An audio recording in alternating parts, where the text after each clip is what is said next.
हाल के दिनों में चीन द्वारा भारत को ताइवान का समर्थन न करने की जो कड़ी चेतावनी दी गई है, उसका मुख्य कारण ये है कि भारत और ताइवान के बीच तकनीकी सहयोग, व्यापारिक संपर्क, सेमीकंडक्टर उद्योग में संभावित साझेदारी और कुछ भारतीय नेताओं द्वारा ताइवान के लोकतांत्रिक सिस्टम को लेकर दिए गए बयानों को चीन ताइवान को अंतर्राष्ट्रीय स्तर पर वैधता देने की दिशा में एक संकेत मान रहा है।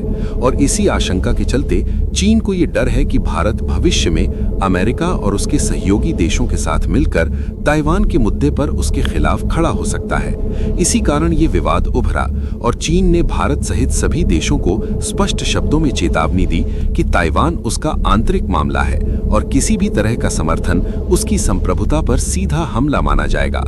इसके बाद चीन द्वारा भारत को दी गई चेतावनी आज के वैश्विक भू राजनीतिक हालात में एक बेहद गंभीर और गहराई से जुड़ा हुआ विषय बन गई है, जिसकी जड़ें इतिहास, राजनीति, कूटनीति, सैन्य शक्ति और अंतर्राष्ट्रीय संतुलन में छिपी हुई हैं। दरअसल ताइवान का प्रश्न चीन के लिए केवल एक द्वीप या क्षेत्र का मामला नहीं है, बल्कि ये उसकी राष्ट्रीय एकता, कम्युनिस्ट शासन की वैधता और विश्व मंच पर उसकी शक्ति से जुड़ा हुआ कोर मुद्दा है। वर्ष 1949 में चीन के गृह युद्ध के बाद माओ त्से तुंग के नेतृत्व में कम्युनिस्ट पार्टी ने मुख्य भूमि चीन पर पीपल्स रिपब्लिक ऑफ चाइना की स्थापना की, जबकि राष्ट्रवादी कुओमिंतांग सरकार ताइवान द्वीप पर जाकर बस गई और तभी से चीन और ताइवान के बीच राजनीतिक विभाजन बना हुआ है। चीन का दावा है कि ताइवान उसका अभिन्न हिस्सा है और उसे किसी भी हालत में अलग देश के रूप में स्वीकार नहीं किया जा सकता। इसी सोच से एक चीन सिद्धांत जन्मा, जिसके अनुसार दुनिया में केवल एक ही चीन है और ताइवान उसी का हिस्सा है। चीन चाहता है कि सभी देश इस सिद्धांत को स्वीकार करें और ताइवान के साथ किसी भी प्रकार का आधिकारिक या राजनीतिक संबंध न रखें। भारत ने भी आधिकारिक रूप से एक चीन नीति को स्वीकार किया है और इसी कारण भारत और ताइवान के बीच औपचारिक राजनयिक संबंध नहीं है। लेकिन इसके बावजूद भारत और ताइवान के बीच व्यापार, तकनीक, शिक्षा, सेमीकंडक्टर उद्योग और सांस्कृतिक क्षेत्रों में अनौपचारिक सहयोग लगातार बढ़ रहा है। यहीं से चीन की चिंता और नाराजगी बढ़ती है, क्योंकि चीन को ये डर है कि भारत धीरे धीरे ताइवान के करीब जाकर उसे रणनीतिक समर्थन दे सकता है। हाल के वर्षों में भारत और चीन के बीच गलवान घाटी जैसी घटनाओं के कारण सीमा विवाद गहरा हुआ है और दोनों देशों के रिश्तों में अविश्वास बढ़ा है। ऐसे माहौल में जब भारत अमेरिका, जापान और ऑस्ट्रेलिया जैसे देशों के साथ क्वाड जैसे मंचों पर सक्रिय भूमिका निभाता है, तो चीन को ये आशंका और मजबूत लगती है कि भारत भविष्य में ताइवान के मुद्दे पर पश्चिमी देशों के साथ खड़ा हो सकता है। इसी संदर्भ में चीन बार बार भारत को ये संदेश देता रहा है कि ताइवान के मुद्दे पर कोई भी कदम उसकी लाल रेखा को पार करना होगा।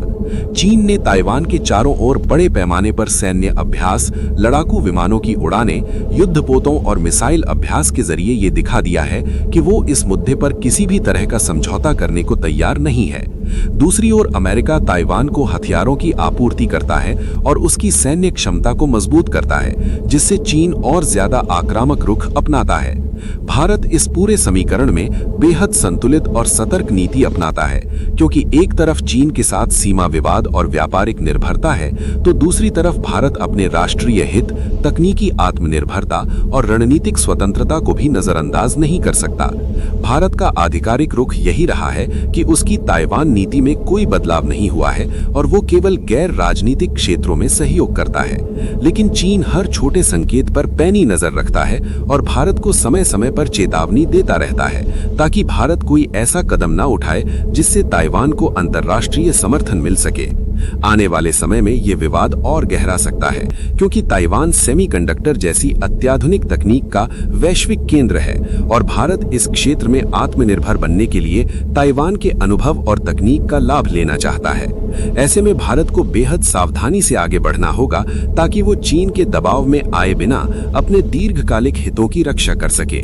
और यही वजह है कि चीन की भारत को दी गई ये चेतावनी केवल एक कूटनीतिक बयान नहीं, बल्कि भविष्य में एशिया की शक्ति संरचना को प्रभावित करने वाली एक बड़ी रणनीतिक कहानी है। आपकी इस विषय में क्या राय है, कमेंट जरूर करिए। Thank you.